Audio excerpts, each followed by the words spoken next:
कहानी घमंडी अफसर बहू। सीमा के घर पर पार्टी चल रही थी। कई सारे मेहमान आए हुए थे। उसमें शहर के बहुत सारे समृद्ध और प्रभावशाली लोग भी थे। पार्टी बहुत भव्य थी। सभी लोग सीमा की तारीफ कर रहे थे। आदमी मान गए, सीमा मैम क्या अरेंजमेंट किया है आपने। औरत, अरे मेहता जी, सीमा जी की पार्टी ऐसी ही होती है। लोगों की आंखें खुली की खुली रह जाती हैं। अब अपनी तारीफ से घमंड में चूर सीमा सभी का अभिवादन कर रही थी। तभी उसकी नज़र अपनी सास सावित्री पर गई, जो दूर कोने में बैठे उसे देख रही थी। अपनी सास को देखकर सीमा का चेहरा तमतमा गया। वो गुस्से में उसके पास गई और उसका हाथ खींचते हुए दूसरे कमरे में ले गई और चिल्लाकर बोली, सीमा, अरे आप क्यों मेरे पीछे पड़ी रहती हैं? समझ में नहीं आता क्या? इतने बड़े बड़े लोग पार्टी में आए हुए हैं। मैंने कहा था ना कि आप बाहर मत आना, और बाहर आई भी तो इस घटिया साड़ी में। अरे आपकी इज्जत दो कौड़ी की है, लेकिन मेरी तो नहीं है ना। देखिए ये बेशर्मी छोड़िए, नहीं तो कहीं और चले जाइए। मेरी छाती पर मूंग मत दलिए। शराब के नशे में सीमा ने सावित्री को खूब खरी खोटी सुनाई। सावित्री चुपचाप अपनी बहू की जहर भरी बातों को सुनती रही और आंसू बहाती रही। सावित्री, समय ऐसा भी रंग दिखाएगा पता नहीं था। घमंड किसी का नहीं रहता, वो तो आता ही है नाश को लेकर, लेकिन फिर भी लोग पता नहीं क्यों घमंड करते हैं। ये सोचते हुए वो पुराने दिनों में खो गई। बीते हुए समय में घड़ी में रात के 2 बज रहे थे। सड़कों पर मरघट सा सन्नाटा पसरा था। कुत्ते कभी भौंकते, कभी बिल्कुल खामोश हो जाते। घरों की लाइट ऑफ थी और लोग गहरी नींद के आगोश में थे। लेकिन नारायणपुर के उस छोटी सी झोपड़ी से रोशनी बाहर आ रही थी। 65 साल की सावित्री मशीन पर बैठे कपड़े सी रही थी। सावित्री, अभी भी काफ़ी काम बाकी है। कल दोपहर तक मुझे ये सूट किसी भी हालत में रागनी मेम साहब को देना है। सावित्री की बूढ़ी आंखों में नींद थी। उसके हाथ थक भी रहे थे, लेकिन उसे रुकना कहाँ था।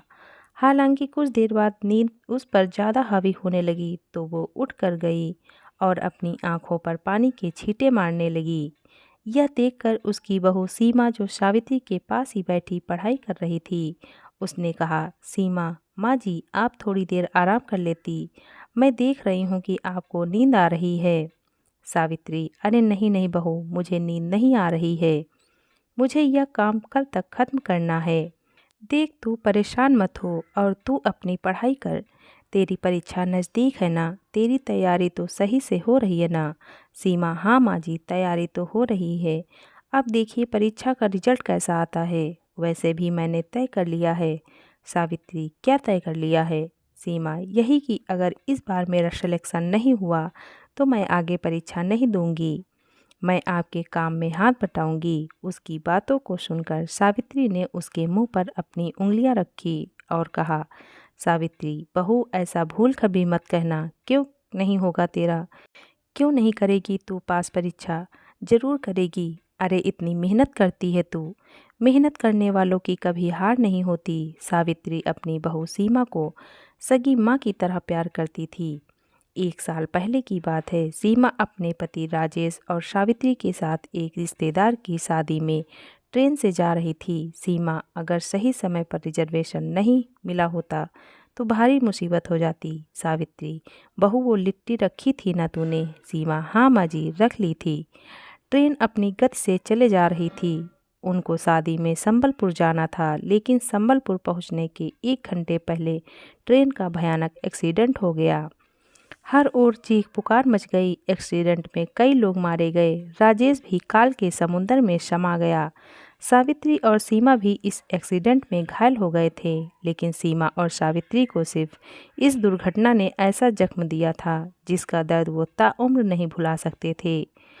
सीमा, अरे कई लोग मर गए तो फिर मुझे क्यों जिंदा छोड़ दिया भगवान आपने?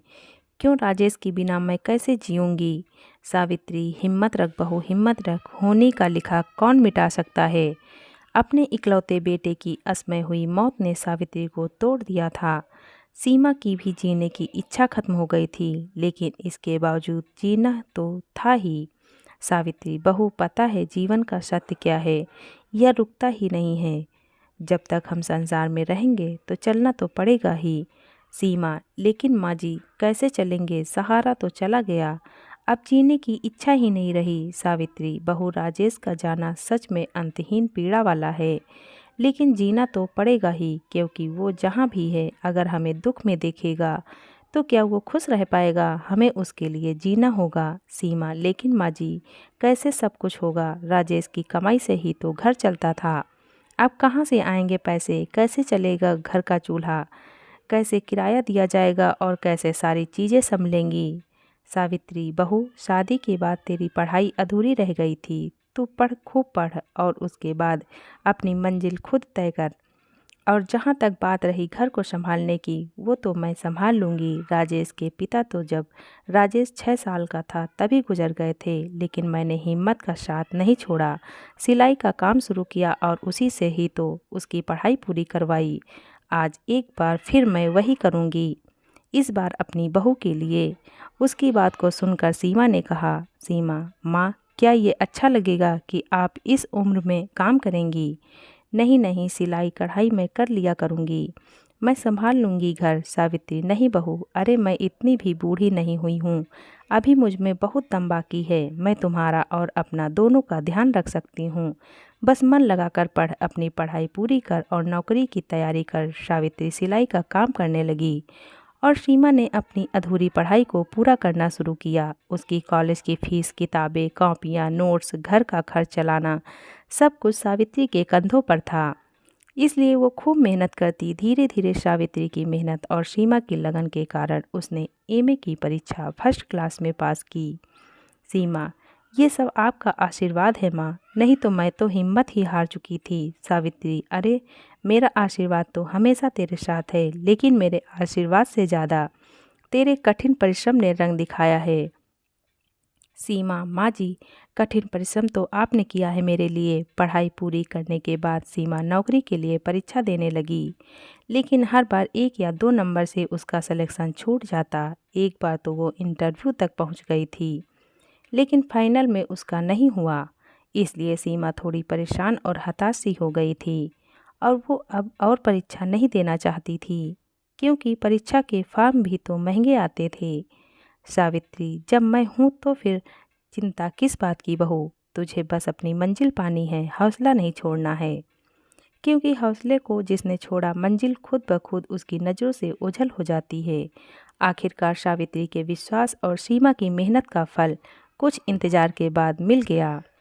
सीमा का सिलेक्शन सरकारी ऑफिसर के पद पर हो गया। उस दिन तो सावित्री सीमा को पकड़कर इतना रोई कि सीमा को कहना पड़ा, सीमा, माँ जी अब तो हमारे दुख के दिन खत्म हो गए, आपकी तपस्या, आपका फल आपको मिल गया, फिर आपकी आंखों में इतने सारे आंसू क्यों? सावित्री, ये आंसू जमा थे बहू बहुत दिनों से, ये सब्र के आंसू हैं, और जब सब्र में खुशी मिल जाती है ना, तो फिर ये आंखों के पोरों का बांध तोड़ने पर उतारू हो जाते हैं। आज मैं बहुत खुश हूँ बहू, ऐसा लगा कि सावित्री और सीमा की ज़िंदगी में सब कुछ ठीक हो गया, लेकिन ज़िंदगी एक और अध्याय लेकर सावित्री के सामने खड़ी होने वाली थी। जिस बहू के लिए उसने दिन और रात की परवाह नहीं की, रात दिन मेहनत की, वो बहू अब बदल गई थी। घमंड उसमें फूट फूट कर भर गया था। अफसर की नौकरी के आगे वो किसी को कुछ नहीं समझती। ऑफिस में भी लोगों से बदतमीजी से बात करती, काम के बदले घूस भी मांगती और नहीं देने पर उन पर अपना रौब जताती। एक दिन की बात है, सीमा ऑफिस में बैठी है और वो किसी औरत को डांट रही है। सीमा, अरे दिमाग खा गई हो तुम मेरा, दूर हटो मुझसे, कहाँ कहाँ से चले आते हैं। औरत, आप गुस्सा क्यों होती हैं मैम, मैं तो अपने हक के पैसे मांग रही हूँ, वो भी मैं नहीं मांगती, लेकिन क्या करूँ, अगर वो पैसे नहीं मिले तो हमारा परिवार बिखर जाएगा।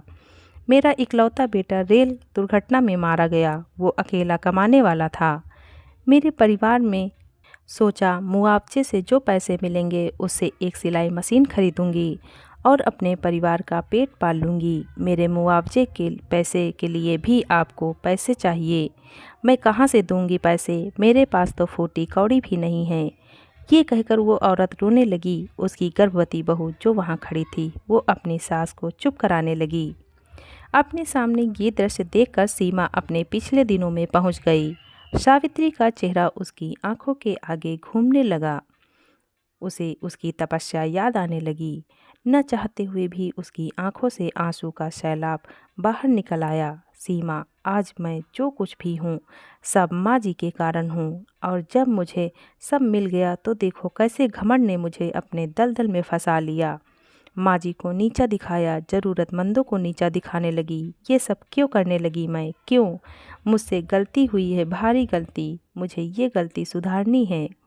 सीमा ने उसके मुआवजे की फाइल तुरंत पास की और ऑफिस से अपने घर को निकल गई।